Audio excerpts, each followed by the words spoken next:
Welcome to another episode of Fill in the Blank Podcast. I'm here with Evan. We're here to talk about Project A119.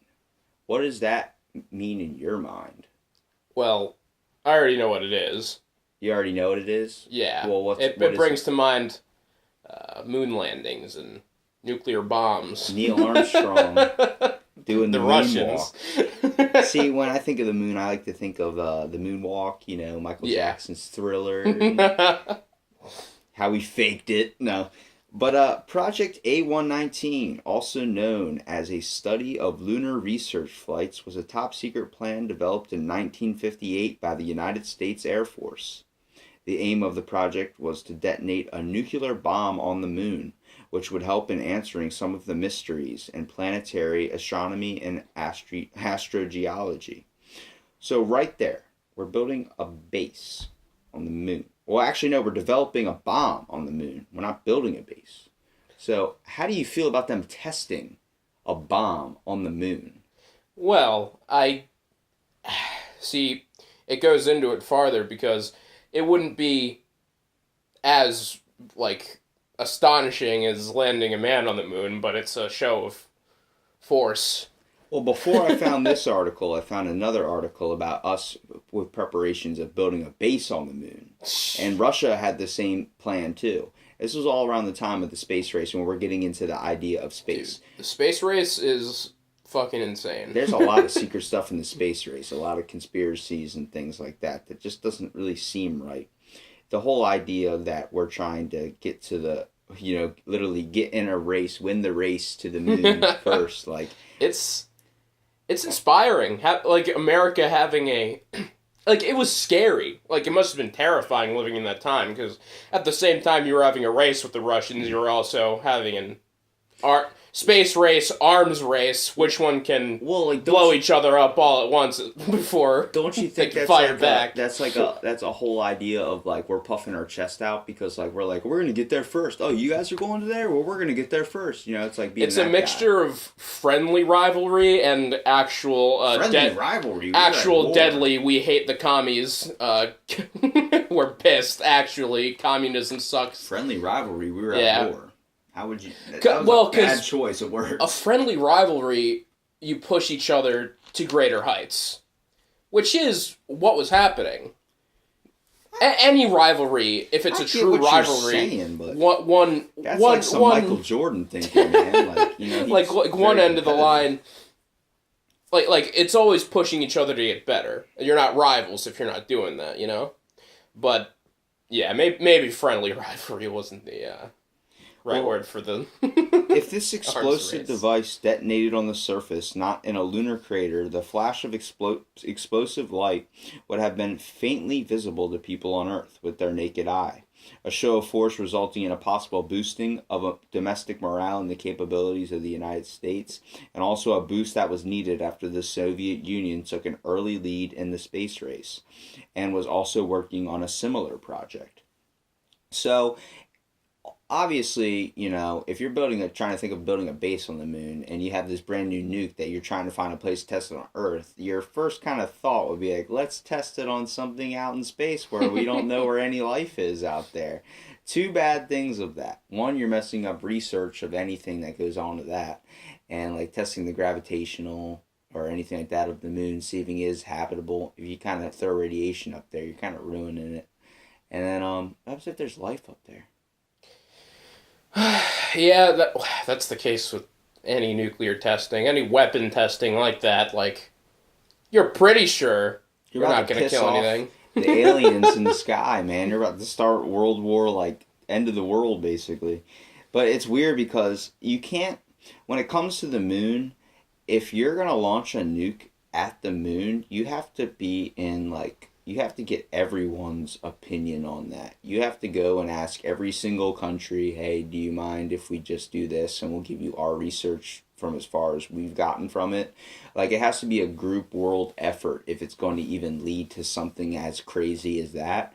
Because just like the sun, it's everyone's. It's not just yours. Like, it's not America's moon. It's not just because we have a flag up there and we were the first ones to get on the moon doesn't mean it's ours. And that was not the consensus during that that time of Cold War at all. Like, what about religions that are worshiping the moon, and next thing you know, they get like a giant, like, they see a nuke launch Flare on the moon, like, what the hell did you do to my moon mother? Like, yeah.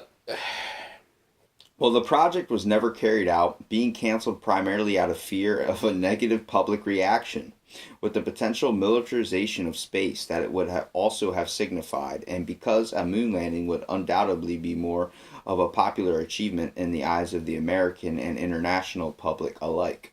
A similar project by the Soviet Union also never came to fruition. So the existence of the U.S. project was revealed in 2000 by a former executive at the National Aeronautics and Space Administration, also known as NASA. Leonard Riefel, who led the project in 1958, a young Carl Sagan was part of the team responsible for predicting the effects of a nuclear explosion in the vacuum and low gravity and in evaluating the scientific value of the project. The project documents remained secret for nearly 45 years, and despite Rifle's revelations, the United States government has never officially recognized its involvement in the study. So little research of the moon has been at this time, and the plan wasn't very thoroughly considered. Nuking the moon could only fall to failure with possible debris crashing to Earth, and if a nuke landed on the moon, it might be pushed out of Earth's gravitational pull, making us more susceptible to asteroids. So that was kind of my own little thoughts right there, just because if we hit the... First of all, a nuke has a lot of power, has a lot of impact. Yeah. So if you launch it on the moon in space, once an object's in space, it can just keep floating and going and going. So like if I had a ball and I threw it, it would just keep going into nothingness. Yeah. So it would never slow down, there's no force to stop it. So if you launch a nuke and it hits the moon and knocks it off like its gravitational thing, and it just starts going and keeps drifting farther. Even and farther, slightly, farther, that would have farther apart. Outstanding effects for the future. Like even if it slightly fucked up the orbit, then next thing you know, maybe it's not a problem for us, but maybe it would be a big problem for us. What are you talking about? Maybe not our current generation, but you got to think there would be some changes. Think in, maybe the next 5 years. Humans in the next couple thousand years, maybe be like, it what's up with the tides? You notice that half the year the waves are non-existent, and the other half of my house is being knocked down. Well, the farther it got away, the less we would see. We probably wouldn't see not currents, but tides anymore. Yeah. It'd be just the flattest water possible. And the next thing you know, the planet gets too hot. There's just the sun all the time. We don't have that moon that's out in the distance anymore. It's just black nothingness. A lot of it is natural light too. Imagine if we didn't have a moon, it was just black night. I know sometimes the moon isn't out, but if we literally had no moon, we'd be in complete pitch black dark of nothingness. Yeah, this planet would probably freeze. So it's crazy to think that we even, I guess this might not have been running through their minds at the time, because, you got to think, that when you look at the moon and as much research we know from it now, first of all, imagine if we hit it, and then first of all, a piece of it broke off and floated down to Earth. You'd be getting hit with an asteroid. Even though they say the Earth could handle it, not the Earth could handle it, but the moon could handle a nuke like that compared, our weapons wouldn't even scratch the surface. But it's okay, well, the reason why there's lunar craters is from it being hit by asteroids. First of all, it's a protective thing, too, for the Earth, because it pulls in asteroids from the gravitational with its own gravity, so it's stopping the Earth from getting hit with asteroids. We don't even know any of this yet, but we're let's just toss a nuke up there real quick so we could show Russia that we got some weapons of mass destruction. Yeah, and I think that's probably why a lot of scientists probably thought of a lot of that. It's not even just obvious repercussions. If you're a scientist, you think all right, there might be a lot of things that we're not even thinking about that this could fuck up because it's a nuke. radiation could do anything. Like, yeah, they wouldn't, like, the scientists working at that time, they'd much rather have the, like, yeah, we put a man on the moon, that, like, advances science, like, maybe one day we can colonize space, you know? And not, like, that's why they did it, too. That was one of the big reasons, because the United States look at man landing on the moon, we blew up the moon, like, which one would you feel better about your government doing, you know? I feel happier about man landing on it than blowing it up, to be honest. Yeah, shit, yeah, dude. Well, some background information. During the Cold War, the Soviet Union took the lead in the space race with the launch of Sputnik 1 on the 4th of October 1957. Sputnik was the first artificial satellite in orbit around the Earth, and the surprise of its successful launch compounded by the resounding failure of Project Vanguard, which was to launch an American satellite after 2 attempts, had been dubbed failure. It was known as the Sputnik Crisis and was the impetus for the beginning of the space race. Trying to reclaim lost ground, the United States embarked on a series of new projects and studies, which eventually included the launch of Explorer 1 and the creations of the Defense Advanced Research Project Agency, also known as DARPA, and also created NASA. So let's get down to the basics of the project. In 1949, the Armor Research Foundation, known as ARF, based at the Illinois Institute of Technology. How are you going to have a program named ARF?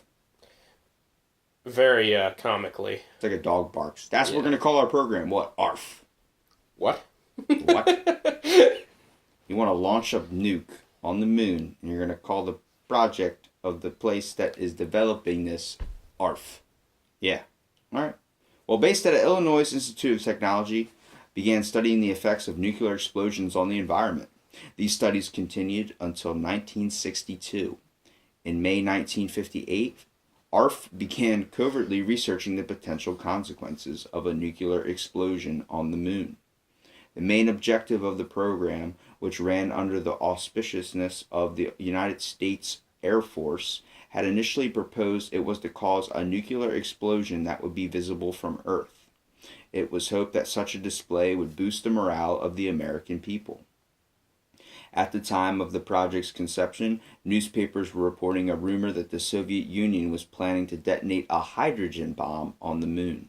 According to press reports in the late 1957, an anonymous source had divulged to the United States Secret Service agent that the Soviets planned to commemorate the anniversary of the October Revolution by causing a nuclear explosion on the moon to coincide with a lunar eclipse on the 7th of November. News reports of the rumored launch included mention of targeting the dark side of the Terminator project A119 would be also considered this boundary as the target for an explosion. It was reported that a failure to hit the moon would likely result in the missile returning down to Earth. Imagine you fire up a nuke and it misses. Like Armageddon where they had this slingshot around the moon. Imagine you do that and the moon's like, nope, and then just flips it right back at you even faster. Oh, like, shit. Okay, now we got a hydrogen bomb. We got probably 20 minutes before it hits us. So, everyone, you can either pray or I'm going to the casino. Well, because that's how we get fucking... That's one method of time travel. You do that around a black hole. Because the density of the black hole warps time, the fabric of space around you. So I think that's what makes the moon so appealing is that it's like bright, and then we look at a dark hole. You know, there's white holes. What? It's the complete opposite of a black hole. Instead of seeing nothing but black and like being stretched like that, it's just pure white. Like when would it be the other side of like all the light that a black hole compresses? It's like when you see like there's nothingness and it's all white, like in a cartoon when they had just someone floating with like no background or anything. That's a white hole. Well, you know how they talk about black holes and all that. You know what it's like going through one. It's like you're being stretched. Yeah. And it's like you wouldn't be able, like, when your toes would hit the black hole and you start going through it, you'd be stretched already, like, a billion miles long already. And it's like it's got to slowly work its way. It's like being put through a taffy puller. Well, a similar idea has been put forward by Edward Teller, the father of the H-bomb, who in February 1957 proposed the detonation of nuclear devices both on and some distance away from the lunar surface to analyze the effects of the explosion. It's a good thought just to test our idea of like how can we get some research on this nuke that I have without endangering anything on this planet that I live on, where my horses feed? So let's talk about the research. A 10-member team led by Leonard Rifle was assembled at the Illinois Institute of Technology, also known as ARF, in Chicago to study the potential visibility of the explosion, benefits to science, and implications for the lunar surface. Among the members of the research team were astronomer Gerald Kupler and his doctoral student Carl Sagan, who was responsible for the mathematical projection of the expansion of a dust cloud in space around the moon, an essential element in determining its visibility from Earth. Scientists initially considered using a hydrogen bomb for the project, but the United States Air Force vetoed this idea due to the weight of such a device, as it would be too heavy to be propelled by the missile which would have been used. It was then decided to use a W-25 warhead, a small lightweight warhead with a relatively low 1.7 kiloton yield. By contrast, the little boy bomb dropped on the Japanese city of Hiroshima in 1945 had a yield of 13 to 18 kilotons. So if you think about it, a 1.7 kiloton versus a 13.18, which we dropped on Hiroshima, it's not that big of a deal, you think, if you're just launching that at the moon. It doesn't seem like that would really cause anything because the moon's so big. The moon yeah, the moon has no atmosphere, though. So, that's true. It probably would be a little bit more powerful. See, I'm not an astrophysicist, so I don't understand the implications. We know you weren't involved in the Manhattan Project. But I imagine they're very different than what they would be on Earth. Well, the W-25 could be carried by a rocket toward the dark side of the moon, where it would detonate on impact. The dust cloud resulting from the explosion would be lit by the sun and therefore visible from Earth. According to Rifle, the Air Force progress in the development of intercontinental ballistic missiles would have been made such a launch feasible by 1959, so really only a year. The project was eventually canceled by the Air Force in January 1959. Seemingly out of fear of a negative public reaction and the risks to the population should anything had gone wrong with the launch. Another factor cited by the project leader, Leonard Rifle, was the possible implications of nuclear fallout for future lunar research projects and colonization. You got to think, you see this giant thing in the sky, is our first thought, how can we blow this thing up, or is it how can we colonize on there? Yeah, that's probably the biggest reason that they didn't do it, because you got scientists like Carl Sagan working on the project, probably shouldn't.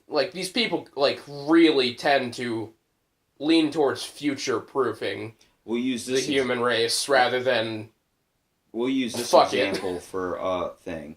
Imagine me and you are sitting in a room and we see a spider. Is our first thought going to be to let it outside, or our first thought going to be to kill it? Probably, if it's in your house, kill it, yeah. Yeah, okay. So we both think the same thing. Imagine a room full of people thinking the same thing, and one guy saying, "What about the research?" Well, all of us want to blow it up. It's like, this is not like jury. Everybody doesn't have to come down to a thing. Yeah. Eventually, they're just going to sit there and argue until it all comes down to one answer. This is something like, all right, well, all of us want to blow it up, and you want to do research. You go do your research. We'll give you a couple minutes, and we're just going to launch this nuke real quick. So, evidence of the Soviet project. Later reports in the 2010s show that a corresponding Soviet project did indeed exist, although the only official documents on the project presently found began in 1958, not the 1957 date of the anonymous source, where rumors indicated that the U.S. project and the Soviet official plan similarly differs from the scenario reported in the press. Started in January 1958, it was part of a series of proposals under the code name E, also known as Project E1, entailed plans to reach the moon, while Projects E2 and E3 involved sending a probe around the far side of the moon to take a series of photographs of its surface.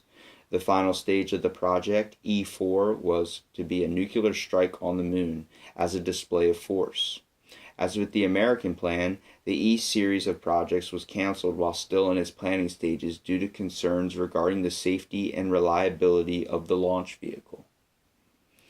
So, consequences. The signing of the Partial Nuclear Test Ban Treaty in 1963 and the Outer Space Treaty in 1967 prevented future exploration of the concept of detonating a nuclear device on the moon. Okay, before I even read that even farther, the whole Outer Space Treaty in 1967. There was some person in 1967 that was like, is no one addressing that we're trying to blow up the fucking moon? Like, that's exactly what stopped it, I'm sure.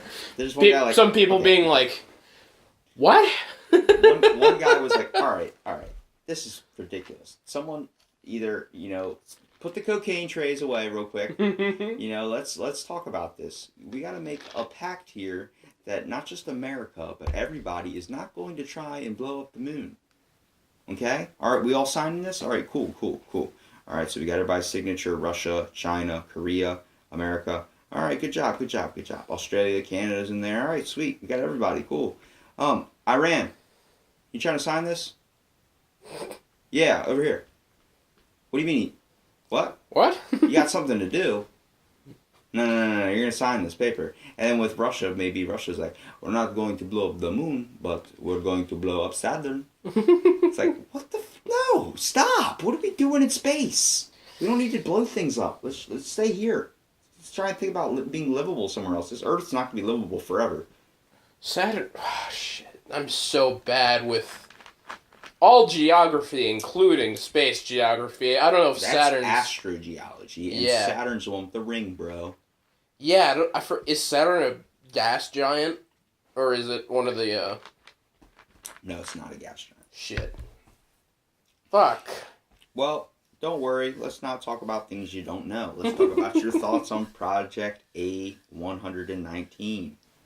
So, including those of Operation Hardtack 1 and Operation Argus, Operation Dominic 1 and Dominic 2 and the K Project were all looking at high-altitude nuclear explosions before the Partial Nuclear Test Ban Treaty and the Outer Space Treaty was developed in 1967. So by the time 1969 rolls around, it's the party year. The United States had achieved a considerable victory in the space race after the success of the Apollo 11 mission. In December that year, Apollo scientist Gary Latham suggested detonating a smallish nuclear device on the moon in order to facilitate research into the geologic makeup. The idea was dismissed as it would interfere with plans to measure the moon's natural background radiation. We're smartening up.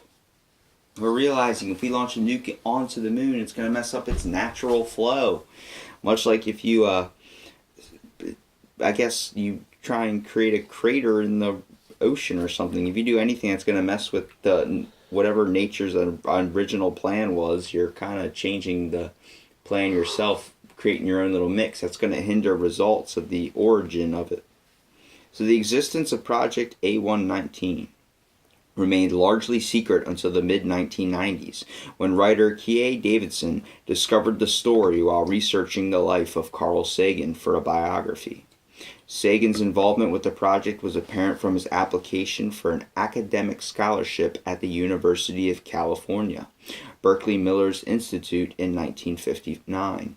In the application, Sagan gave details of the project research, which Davidson felt constituted a violation of national security. The leak consisted of Sagan revealing the titles of 2 classified papers from the A119 project. The 1958 paper, Possible Contribution of Lunar Nuclear Weapons Detonations to the Solution of Some Problems in Planetary Astronomy, and the 1959 paper, Radiological Contamination of the Moon by Nuclear Weapons Detonations. A 1958 paper titled Cosmic Radiation and Lunar Radioactivity, credited to I. Filosofo, was also named by Sagan in a 1961 paper written for the United States National Research Council. These were among the 8 reports created by the project, of all which were destroyed in 1987. The resulting biography of Carl Sagan, A Life, was published in 1999, shortly after a review published in the Nature highlighted the discovery of the leaked information. This led to Rifle to break his anonymity and write a letter to the journal confirming that Sagan's activity at the time been considered a breach in the confidentiality of the report. So Rifle took the opportunity to reveal details of the studies, and his statements were later widely reported in the media. Rifle's public admission of the project was accompanied by his denouncement of the work carried out, with the scientist noting that he was horrified that such a gesture to sway public opinion was ever considered. I can't believe Carl Sagan was involved in this. He was such a big guy. Yeah, I mean, yeah, when you're in the heat of a Cold War, I mean, a lot of shit. All hands go on deck. Yeah. As a result of the publicity, the correspondence created a Freedom of Information request was lodged concerning Project A119. It was only then a study of lunar research flights, Volume 1, was made public, over 40 years after its inception. A search for other volumes of documentation revealed that other reports were destroyed in the 1980s by the Illinois Institute of Technology. How much information on projects we don't even know about yet have been destroyed? So much. I'm positive. There was a Volume 1 that was made public 40 years ago after it was after it was even experienced with. So we just got the information 40 years later. And this was back when this article came out, so it's probably even farther down the road now. But I mean, Volume 1, how many volumes were there? How many were destroyed? How many people were grabbing we need to burn everything, set the house on fire? Maybe do you think they were destroying evidence, or did they see a spider? There's a spider in the NASA's research archive, and he just grabs a lighter. Whoa, no, burn it! But all our research, there's a spider in there. I understand, sir. I will follow you, Major, into battle. You know, when you have all this classified information, these government projects, they look into the crazy shit. They find something that's too dangerous for anyone to know about. Well, now they're saying... Imagine if someone found someone found a way to create a virus that will wipe out the entire human race in under a year. You want to keep that secret. I don't know. I mean, if we... you want to destroy all possibility of someone finding that information. Well, we have so much information. all these projects that have just completely erased. You got to wonder how many of them are that kind of we have world so changing. much information that has been lost, not even with just America, the great burning of the Alexandrian Library. Yeah. The fires of Alexandria, so much information in there was lost, so much valuable stuff that would have been knowledge for our future generations just gone, wiped from this earth. You got to think, is it someone's idea that, that knowledge should be, knowledge might be too much power? That might be with some of the things, obviously they don't want this conspiracy getting out. It's a little dirty, dark secret. You got the inbred cousin locked in the basement or something. You want to kind of keep that secret, hidden. But it's just crazy to think that, we're willing to cause so much damage with our own research after going so far that not to even keep a copy of it lying around. Knowledge is the ultimate power. It's what will turn us from a earth-dwelling, normal, squishy biological race into I definitely whatever the start future locking holds my door at night people. after researching all these projects. I start kind of getting a little bit more secure with myself because I don't know what's out there. Well, Dr. David Lowery, a nuclear historian from the United States Kingdom, has called the project's proposals obscene, adding, had they gone ahead, we would never have the romantic image of Neil Armstrong taking one giant leap for mankind. Explosions in nuclear science. Or not nuclear science, lunar science, and nuclear science. A vacuum-stable chemical explosive filled the seismic source mortar ammunition canisters used as part of the Apollo lunar active seismic experiments. These explosion experiments investigated the composition of the lunar mantle during the Apollo program to the exploration of geophysics practice of mineral prospecting, with chemical explosions and deep seismic sounding and reflections of seismology. So what that just said was like, oh, we're going to learn how to use bombs to effectively mine and get resources from the planet. So extracting. That makes it a little bit better if you think of it like that. Yeah. Oh, they're using it to get resources for Earth. Really, they're just trying to show off.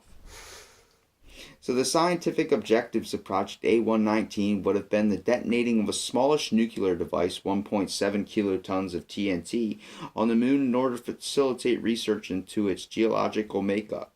This, in principle, can be attempted by non-nuclear means, for example, using the much lower impact energy released by the water prospecting lunar crater observation and sensing satellite, in the L-Cross mission, which was launched in 2009 and released the Centaur Kinetic Energy Impactor with a mass of 2,305 kilograms and an impact velocity of about 9,000 miles. It would be 5,600 miles per hour, but 9,000 kilometers an hour if you're Canadian. So the question, or the rest of the world. Yeah, that's not America. The question of the L-Cross would find water and have been stated to be influential in whether or not the United States government pursues creating a moon base. On the 13th of November 2009, NASA confirmed the water was detected after the Centaur impacted the crater. The L-Cross Centaur Kinetic Energy Impactor was underpowered and therefore only partially successful, having not produced the expected Earth-visible flash nor succeeding in excavating and vaporizing enough subsurface material for a complete lunar soil spectral analysis. That would identify the lunar soil composition to a great depth. So we were like, we're going to do this and launch this missile thing, this kinetic energy propulsion thing, on the moon to test the soil and get some geological makeup of the moon. Then we did it and it didn't even work. Well, we underestimated how powerful the moon actually is. The moon's actually pretty strong. No duh, it's taking asteroids all day protecting us, bruh. Well, with all this knowledge on Project A119, I called it the moon's makeover. What's your idea of, does that seem like a beneficial thing in your mind? And would you ever be able to come down to just launching the button? No. No. Simply, no. Having, having the romanticized, like you said, version of that moon landing is really important for humanity. Like having a romanticized version of, not like war or like love or like a romanticized real event of human progress in science. That's so much more powerful than like, hey, remember the one time we fucking nuked the moon? It's hard to think how blind they were to how the public would react to it in the first place. Yeah, because like when you're thinking like how many times do we use the moon in movies, and how many times do we use it in romantic situations? Yeah. And how many times do we think of it like when it comes to a lot of our, earthly like natural stuff that occurs? Like a moon is involved in a big way. Like moon's involved in religion. You wouldn't think that big silvery thing in the sky. Like you don't want to blow it up. God, like you must during that like whole Red Scare era. Like. That might have bolstered the confidence of a certain kind of American, but I doubt it would have gone down in history as effective or important as a moon landing, which is I'm just happy they didn't fucking do it. I don't know. I would like to see if there were 2 moons in the sky instead of 1. Imagine, we can keep blowing it up and making it smaller. Get 6 different moons. Yeah, why does Mars and all that have like 4 different moons and we only got 1? I feel jealous. Let's blow ours up, make it smaller. It's like when you break up a cookie into smaller pieces so you have more. Well, Mars doesn't have the Goldilocks conditions, so it can sugma. Well, if anybody wants to do research on this crazy project, I suggest looking into it because it's definitely interesting to know that, when you think of like movies. They're planning to blow up the moon. Like the terrorists, like, I'm gonna blow up the moon if you don't give me $1 quadrillion dollars. $1 billion. It's like, okay, well, we definitely got to give this guy the money because we don't want to blow up the moon. When really, in all reality, we've been testing it or trying to think of that idea ourselves. If I was the government and someone threatened me to blow up the moon, I'd be like, bruh, we already thought about that, and that's why we created a treaty to not do that, so you can't do it either. Well, hopefully you guys enjoyed this podcast, and I suggest definitely looking into the Project A119. It's definitely a young Carl Sagan's experience. Stay tuned for our next episode.